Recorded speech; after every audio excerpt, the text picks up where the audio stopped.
ఈలో పెళ్లి కూతురు రాణిలా ఉంది అని పాట పెట్టించాం. చూడండి ఆ పిల్ల ఎంత సిగ్గుపడిపోతుందో ఇప్పుడు.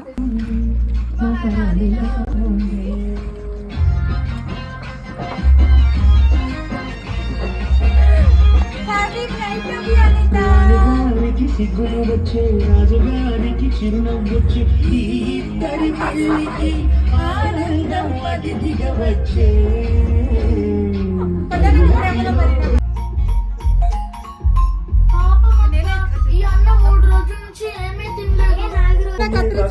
కొంచెం తగ్గాలే పిల్ల మీసాల పిల్ల నీ ముక్కు మీద కోపం కొంచెం తగ్గాలే పిల్ల.